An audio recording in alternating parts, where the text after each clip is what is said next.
জনাইছো এটা ডাঙৰ খবৰ এই মুহূৰ্তত লৈ অহাৰ চেষ্টা কৰিছো। আজি বিধানসভাৰ মজিয়াত মুখ্যমন্ত্ৰী ডক্টৰ হিমন্ত বিশ্ব শৰ্মাই এটা বৃহৎ ঘোষণা কৰিছে। মুখ্যমন্ত্ৰীৰ তৰফৰ পৰা কোৱা হৈছে আপোনাৰ যদি ৰেচন কাৰ্ড আছে অতি শীঘ্ৰে হয়তো কম সময়ৰ ভিতৰতে আপোনালোকে অৰুণোদয় আঁচনি লাভ কৰিব, কিয়নো চৰকাৰে এই পৰিকল্পনা কৰিছে যে ৰেচন কাৰ্ড থকা প্ৰতিটো পৰিয়ালক কেৱল অৰুণোদয় আঁচনিয়ে নহয় কেইবাটাও বিশেষ সুবিধা দিয়াৰ পৰিকল্পনা কৰিছে চৰকাৰখনে।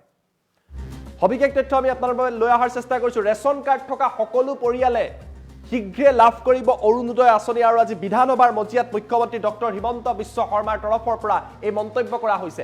ৰেচন কাৰ্ডৰ লগত শীঘ্ৰে অৰুণোদয় সংলগ্ন কৰা হ'ব। ৰেচন কাৰ্ড থকা ব্যক্তিয়ে প্ৰধানমন্ত্ৰী আৰু মুখ্যমন্ত্ৰীৰ আয়ুষ্মান কাৰ্ডো লাভ কৰিবলৈ সক্ষম হ'ব। আন এটা বৃহৎ ঘোষণা কৰিছে। ৰেচন কাৰ্ড থকা পৰিয়ালে দুৰ্ঘটনাৰ বীমাও লাভ কৰিব। আন এটা বৃহৎ ঘোষণা বিধানসভাৰ মজিয়াত। এই পৰিয়ালসমূহক জীৱন বীমাও প্ৰদান কৰা হ'ব। দুৰ্ঘটনা বীমা, জীৱন বীমা, অৰুণোদয় আঁচনি কেৱল সিমানেই নহয়, উজ্জ্বলা গেছো ৰেচন কাৰ্ড থকা পৰিয়ালক প্ৰদান কৰা হ'ব। এই কথা ডক্টৰ হিমন্ত বিশ্ব শৰ্মাই ঘোষণা কৰিছে। চৰকাৰে আনি আছে সৰ্ববৃহৎ সামাজিক ন্যায় আঁচনি।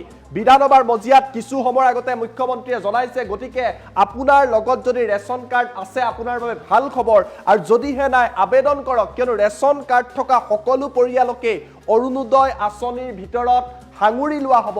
তাৰ বাবে চৰকাৰে আজি কাম আৰম্ভ কৰিছে। মুখ্যমন্ত্ৰীয়ে বিধানসভাৰ মজিয়াত আজি পবিত্ৰ সদনৰ মজিয়াত এই কথা উল্লেখ কৰিছে যে কেৱল অৰুণোদয় আঁচনিৰ ধনেই নহয়, ৰেচন কাৰ্ড থকা ব্যক্তিয়ে প্ৰধানমন্ত্ৰী আৰু মুখ্যমন্ত্ৰীৰ আয়ুষ্মান কাৰ্ড লাভ কৰিব।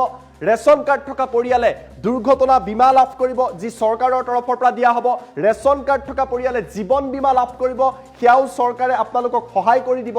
আৰু আপোনাৰ লগত যদি ৰেচন কাৰ্ড আছে, আপুনি উজ্জ্বলা আঁচনিৰ অধীনত 300 টকা কম মূল্যত গেছৰ চিলিণ্ডাৰো লাভ কৰিবলৈ সক্ষম হ'ব। আৰু এই কথা ডক্টৰ হিমন্ত বিশ্ব শৰ্মাৰ তৰফৰ পৰা উল্লেখ কৰি কৈছে যে চৰকাৰে অতি সোনকালে সৰ্ববৃহৎ সামাজিক ন্যায় আঁচনি আনি আছে। আৰু বিধানসভাৰ মজিয়াত এই বৃহৎ ঘোষণা কৰিছে মুখ্যমন্ত্ৰী ডক্টৰ হিমন্ত বিশ্ব শৰ্মাই। আমাৰ লগত মুখ্যমন্ত্ৰীৰ মন্তব্য আছে, মন্তব্য আপোনালোকক দেখুৱাই লোৱাৰ চেষ্টা কৰিছো। অসমৰ অৰুণোদয় এতিয়া জগত জিনিলে। কৰ্ণাটকতো অৰুণোদয়, মধ্যপ্ৰদেশতো অৰুণোদয়। না কংগ্ৰেছ না বিজেপি আজি অৰুণোদয় দৰিদ্ৰতা নিৰ্মূলৰ ক্ষেত্ৰত এটা উদাহৰণ ৰৈ গ'ল যে যাৰ ৰেচন কাৰ্ড আছে তেওঁ এটা অৰুণোদয় পাব পাৰে নেকি। যাৰ ৰেচন কাৰ্ড আছে তেওঁ প্ৰধানমন্ত্ৰী আৰু মুখ্যমন্ত্ৰীৰ আয়ুষ্মান ভাৰত, আয়ুষ্মান অসম পালে। এইবাৰ আমি চেষ্টা কৰিম যে লাহে লাহে অৰুণোদয়ক পৰিৱৰ্তন কৰি ৰেচন কাৰ্ডৰ লগত টেগ কৰা, আৰু সেই পৰিয়ালকে দুৰ্ঘটনাৰ বীমাৰ সৈতে সংযোজিত কৰা, সেই পৰিয়ালকে মৃত্যুৰ বীমাৰ সৈতে সংযোজিত কৰা, আৰু সেই পৰিয়ালকে উজ্জ্বলা গেছৰ সৈতে সংযোজিত কৰা। ইমান ডাঙৰ সামাজিক ন্যায় পটভূমি আগত কেতিয়াও এইখন অসমত কেতিয়াও চিন্তাও কৰা নাছিল। কোনে বাধা দিছিল কংগ্ৰেছক অৰুণোদয় দিয়া? কোনে বাধা দিছিল 5 লাখ টকাৰ হেল্থ ইন্সুৰেন্স কৰা? লাহে লাহে হয়, লাহে লাহে বিনামূলীয়া ঔষধৰ পৰা আমি ইন্সুৰেন্সলৈকে যাব লাগিব। চৰকাৰত যি নহয় তাত প্ৰাইভেট নাৰ্ছিং হোমত হ'ব। আজি বছৰি 1000 কোটি টকালৈকে খৰচ কৰাৰ বাবে আমি মন বান্ধি লৈছো মানুহক হেল্থ ইন্সুৰেন্সত ছাপোৰ্ট কৰাৰ কাৰণে। বিত্তমন্ত্ৰী ডাঙৰীয়ানীয়ে বাজেট দিব, আমি এটা এটাকৈ গোটেই কথাখিনি আমি আমাৰ সন্মুখত উদ্ভাসিত হ'ব। অসমৰ অৰুণোদয় এতিয়া জগত জিনিলে। কৰ্ণাটকতো অৰুণোদয়, মধ্যপ্ৰদেশতো অৰুণোদয়। না কংগ্ৰেছ না বিজেপি আজি অৰুণোদয় দৰিদ্ৰতা নিৰ্মূলৰ ক্ষেত্ৰত এটা উদাহৰণ ৰৈ গ'ল যে যাৰ ৰেচন কাৰ্ড আছে তেওঁ এটা অৰুণোদয় পাব পাৰে নেকি। যাৰ ৰেচন কাৰ্ড আছে তেওঁ প্ৰধানমন্ত্ৰী আৰু মুখ্যমন্ত্ৰীৰ আয়ুষ্মান ভাৰত, আয়ুষ্মান অসম পালে। এইবাৰ আমি চেষ্টা কৰিম যে লাহে লাহে অৰুণোদয়ক পৰিৱৰ্তন কৰি ৰেচন কাৰ্ডৰ লগত টেগ কৰা,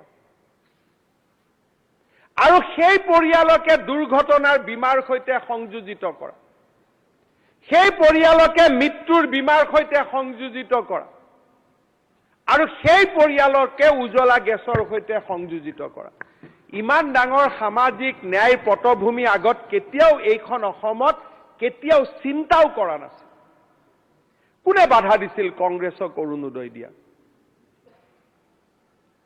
কোনে বাধা দিছিল 5 লাখ টকাৰ হেল্থ ইন্সুৰেন্স কৰা লাহে লাহে হয় লাহে লাহে বিনামূলীয়া ঔষধৰ পৰা আমি ইন্সুৰেন্সলৈকে যাব লাগিব চৰকাৰত যি নহয় তাত প্ৰাইভেট নাৰ্ছিং হোমত হ'ব আজি বছৰি 1000 কোটি টকালৈকে খৰচ কৰাৰ বাবে আমি মন বান্ধি লৈছো মানুহক হেল্থ ইন্সুৰেন্সত সাপোৰ্ট কৰাৰ কাৰণে বিত্তমন্ত্ৰী ডাঙৰীয়ানিয়ে বাজেট দিব আমি এটা এটাকৈ গোটেই কথাখিনি আমি আমাৰ সন্মুখত উদ্ভাসিত হ'ব অসমৰ অৰুণোদয় এতিয়া জগত জিনিলে কৰ্ণাটকতো অৰুণোদয় মধ্যপ্ৰদেশতো অৰুণোদয়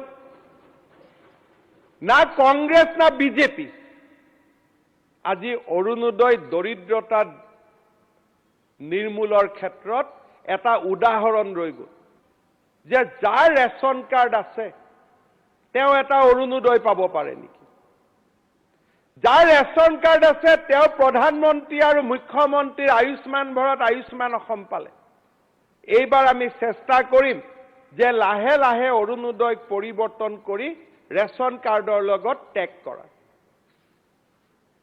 আৰু সেই পৰিয়ালকে দুৰ্ঘটনাৰ বীমাৰ সৈতে সংযোজিত কৰা সেই পৰিয়ালকে মৃত্যুৰ বীমাৰ সৈতে সংযোজিত কৰা আৰু সেই পৰিয়ালকে উজ্বলা গেছৰ সৈতে সংযোজিত কৰা ইমান ডাঙৰ সামাজিক ন্যায় পটভূমি আগত কেতিয়াও এইখন অসমত কেতিয়াও চিন্তাও কৰা নাছিল কোনে বাধা দিছিল কংগ্ৰেছক অৰুণোদয় দিয়া কোনে বাধা দিছিল 5 লাখ টকাৰ হেল্থ ইন্সুৰেন্স কৰা লাহে লাহে হয় লাহে লাহে বিনামূলীয়া ঔষধৰ পৰা আমি ইন্সুৰেন্সলৈকে যাব লাগিব চৰকাৰত যি নহয় তাত প্ৰাইভেট নাৰ্ছিং হোমত হ'ব আজি বছৰি 1000 কোটি টকালৈকে খৰচ কৰাৰ বাবে আমি মন বান্ধি লৈছো মানুহক হেল্থ ইন্সুৰেন্সত সাপোৰ্ট কৰাৰ কাৰণে বিত্তমন্ত্ৰী ডাঙৰীয়ানিয়ে বাজেট দিব আমি এটা এটাকৈ গোটেই কথাখিনি আমি আমাৰ সন্মুখত উদ্ভাসিত হ'ব অসমৰ অৰুণোদয় এতিয়া জগত জিনিলে কৰ্ণাটকতো অৰুণোদয় মধ্যপ্ৰদেশতো